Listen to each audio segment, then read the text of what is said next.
saya Honda Wibawanto. Ya, saya sebenarnya terjun di dunia aplikasi atau pengembangan aplikasi sejak lama.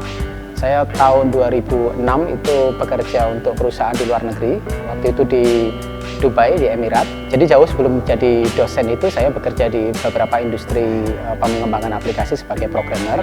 Nah, terus kemudian setelah masuk ke UNES sebagai dosen itu tahun 2014. Nah, disitulah saya mulai mencoba untuk menggabungkan skill-skill saya yang dulu, yaitu mengembangkan aplikasi ke bidang akademis, ya, ke bidang penelitian. Jadi disitulah saya mulai mengembangkan aplikasi-aplikasi untuk ranah akademis.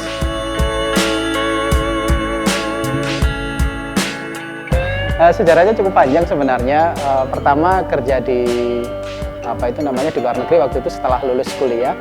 Ternyata dapat tawaran yang sangat menarik waktu itu dari perusahaan Inggris sebenarnya. Perusahaan Inggris membuka kantor di Dubai dan waktu itu gajinya juga sangat menjanjikan gitu ya, sangat menggiurkan.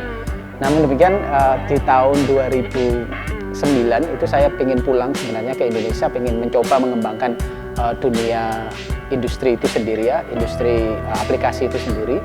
Kemudian saya mencoba membuat sebuah usaha namanya Froyo Games. Waktu itu juga cukup sukses dengan menghasilkan banyak sekali aplikasi, dan aplikasi ini laku untuk dijual ke klien-klien yang luar biasa banyak di Amerika, Belanda. Itu banyak sekali aplikasi yang saya buat, dan dalam perjalanannya saya berkeluarga dengan dosen UNES, ya, ceritanya seperti itu.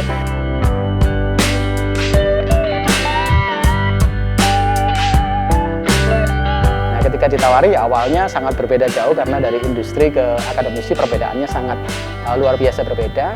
Namun ada sesuatu hal yang menarik ketika kita bisa menyampaikan ide-ide kita kepada mahasiswa, mempengaruhi mereka untuk bisa setidaknya itu apa yang kita ketahui itu bisa ditangkap oleh mereka. Nah, di situ ternyata saya menikmati itu dunia yang benar-benar baru, meskipun kalau boleh dibilang kalau dari segi finansial itu sangat berbeda jauh, tapi dari sisi enaknya bagaimana menyampaikan, kemudian bagaimana mengajar, menyampaikan sesuatu, meneliti, ternyata itu juga sangat menyenangkan. Dan akhirnya ketika mencoba masuk ke situ, ketagihan, dan akhirnya jadi dosen lah di UNES tanpa meninggalkan pekerjaan saya itu. Jadi selain jadi dosen, tetap mengembangkan aplikasi-aplikasi digital.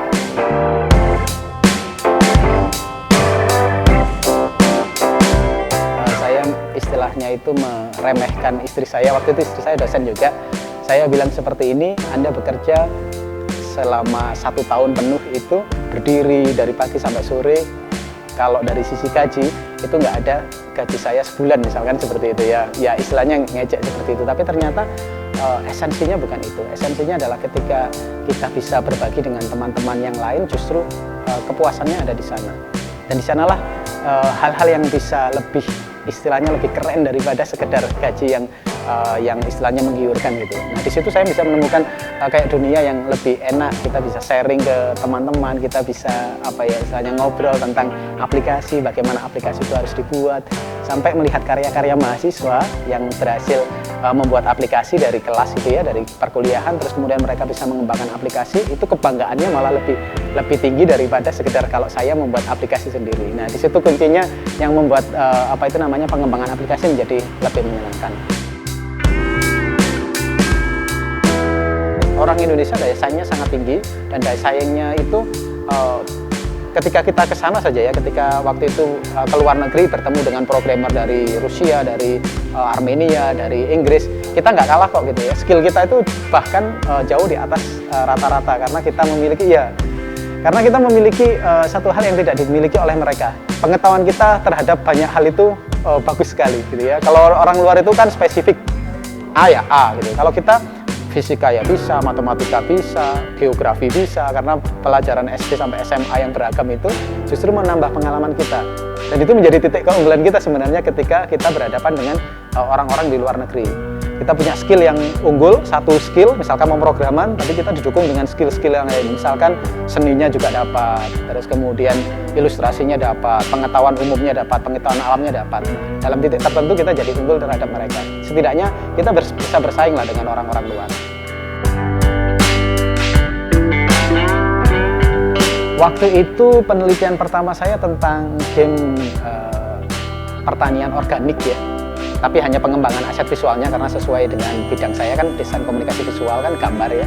Jadi saya mengembangkan aset visual untuk game Astro Farmer namanya. Terus kemudian berlanjut ke membuat virtual reality Kerajaan Majapahit waktu itu. Jadi membuat VR untuk membangun bangunan-bangunan di Kerajaan Majapahit, terus kemudian bisa kita aplikasikan menggunakan virtual reality. Nah, seiring waktu lebih beragam lagi, ada pengembangan aplikasi batik, kemudian ada pengembangan multimedia interaktif, dan seterusnya.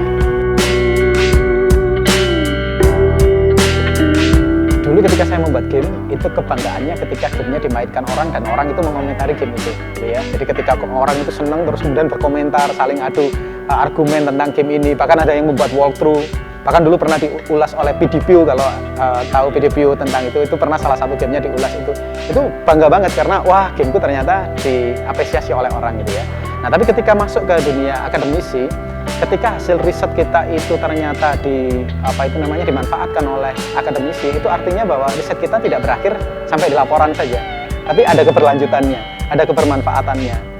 Dan itu asik saja gitu ya. Saya kemarin waktu berkumpul diundang oleh dinas perindustrian misalkan gitu ya, diminta untuk melatih para pembatik menggunakan software itu, dan ketika mereka menggunakan, misalkan nih ya, perajin usianya 55 tahun. Kalau kita harapkan di dunia digital kan sepertinya sudah kecil harapannya, tapi ternyata mereka bisa membuat motif batik misalkan dengan aplikasi itu. Nah, ini kebanggaannya, wah ternyata bisa nih gitu ya. Ternyata software ini nggak hanya untuk anak muda ini, orang dewasa pun atau bahkan anak-anak atau orang yang sepuh sekalipun itu ternyata bisa menggunakan software batik itu sendiri kalau dari segi software itu sendiri ya.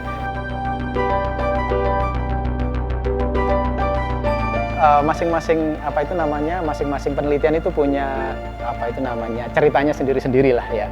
Jadi kalau misalkan yang VR Majapahit itu sekali dibuat ternyata selesai. Respon dari luar sebenarnya banyak, pengen mengembangkan, pengen meneruskan. Tapi ya saya bilang oke, selesai dulu lah, nanti kita lanjutkan suatu saat nanti.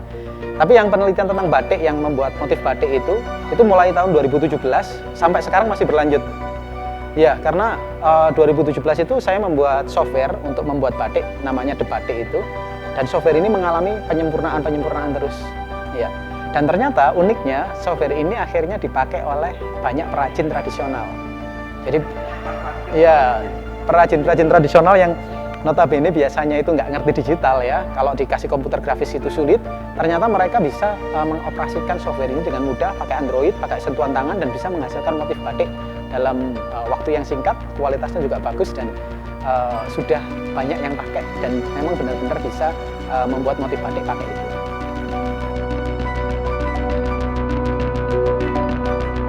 Nah, saat ini itu inovasi-inovasi di UNES itu sudah banyak digunakan di luar sana ya. Ada beberapa inovasi yang setahu saya itu ada, misalkan industri Bandeng sudah menggunakan Presto dari rancangan dari UNES. Kemudian ada industri otomotif yang menggunakan rem karya dosen FD. Ada juga yang menghasilkan energi terbarukan dari pengelolaan limbah, misalkan limbah minyak jelantah dan sebagainya. Itu sudah banyak sekali sebenarnya invensi-invensi baik itu digital maupun fisik itu yang sudah dimanfaatkan oleh masyarakat di luar sana. Dan saya yakin UNES itu kontribusinya akan jauh lebih banyak lagi. Apalagi sekarang kan banyak funding-funding yang bisa mendukung program inovasi UNES.